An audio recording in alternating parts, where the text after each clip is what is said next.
ከዚህ ሰው ጀርባ ያለውን እውነት ብዙዎቻችን አልተረዳንም ብዬ አስባለሁኝ። ዛሬ ላይ የብዙዎች መነጋገሪያ ነው። ሰውየው የመጣበት መንገድ ለብዙዎቻችን ትንግርት ነው። ዛሬ ሚዲያ ላይ ተገልጦ ብዙዎቻችን ስለሱ ስናወራ፣ ብዙ ሚዲያዎችም ግለሰቦችም ስለዚህ ሰው ሲያወሩ ከጀርባው ያለውን እውነት በሚወራው ልክ የተረዳን ስላልመሰለኝ ብዙ ያልተበቀልናቸው የትናንት እውነታዎቻችን ብዙ ያልተረዳናቸውና ያልተገነዘብናቸው ከጀርባችን ያሉ ሰዎች፣ አካላት፣ ወዳጆቻችን፣ ቤተሰቦቻችን እውነት በዳኒ ውስጥ ዛሬ ላይ ታያላቸው።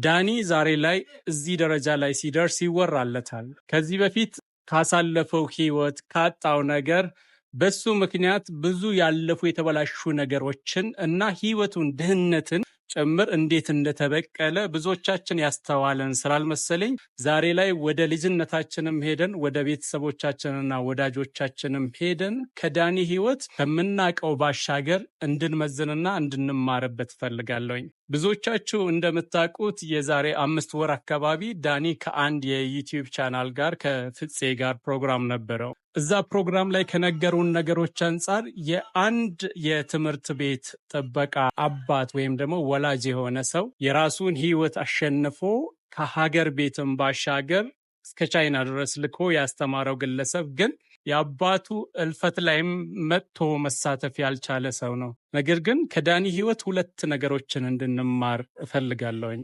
አንድም የኛ ወዳጆች ጥሩ አደረጉልን የምንላቸው ሰዎች የሚከፍሉት ዋጋና እኛ የምንኖርበት የምናሳልፍበት ህይወት ምን ያህል የተቃርኖ ዓለም እንደሆነ ብዙዎቻችን ከጎናችን ያሉ የሚረዱንን፣ ያስተማሩን፣ ያበቁንን ወላጆቻችንን ዋጋ የከፈሉ ዘመዶቻችንም ባለማስተዋል ያልተገባ ህይወት ውስጥ ገብተን የህይወታቸው ህልፈት ሲሆን እንኳን እስካለመረዳት ድረስ ሌላ የተሳሳተ ጎዳና ውስጥ የምንገኝበትና በሚገጥሙን ፈተናዎች ውስጥ ተስፋ በመቁረጥ በመውደቅ ወይም ደግሞ ሌላ ህይወት የለም ነገ የሚባል ነገር የለም ብለን በተለይ ራሳቸውን ለሚያጠፉ ተስፋ ቆርጠው በዛው ወድቀው ለሚቀሩ ሰዎች ተስፋ መቁረጥ ከገባንበት ህይወት ተምረንና አድገን የተሻለ ዓለምን መፍጠር ልክ ዳኒ አልፎ የአባቱን እልፈት የባለቤቱን መስዋዕትነት ዛሬ ላይ አንድ በኢኮኖሚ 2 ትውልድ ላይ ስራውን በመስራት እየተበቀለ እንዳለ በማስተዋል ልንማርበት የሚገባ ይመስለኛል።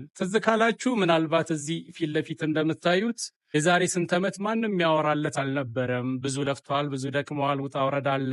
ትልቁን ቫሊዩ የሚይዙ ነገሮች ከዛ ሁላ ውድቀት ውስጥ በየትኛውም አይነት ጥረት ተረድቶና ተገንዝቦ መነሳት መቻሉ ዛሬ ላይ ሁላችንም ወደድንም ጠላንም እናወራለታለን። ወደድንም ጠላንም ትናንት ያለፍንበትን ህይወትና ያስተማሩንን መምህራን ትናንት ምን ሆናችሁ ነው እንደዚህ ያስተማራችሁን እንላለን። ዛሬ ላይ ግን ከምን አይነት ትቢያ ከምን አይነት ድካም ነቅቶ ብዙ ህይወት መለወጥ እንደቻለ የአባቱን ህልፈትም የራሱን የኑሮ ውጣ ውረድም ዛሬ ላይ በትውልድ በእውቀትም በአቅምም በጥበብም በብዙ ድካም በማስተላለፍ በማብቃት እየተበቀለው እንደሆነ ልንማር ይገባል ብዬ አስባለሁ። ትናንት የወደቅንባቸው ነገሮች ነገ ላይ ቀጥሉ ይችላሉ። ማይቀጥሉት ግን እኛ እሱን ነገር ተረድተን ነገን ለማሸነፍ ዝግጁና ታጥቀን ስንሰናዳ እንደዚህ ለውጥን መፍጠር እንችላለን። ህይወታችሁን ትናንት የወደቃችሁበትን፣ የተሳሳታችሁበትን፣ የደከማችሁበትን እንደ ዳኒ መበቀልን እንልመድ።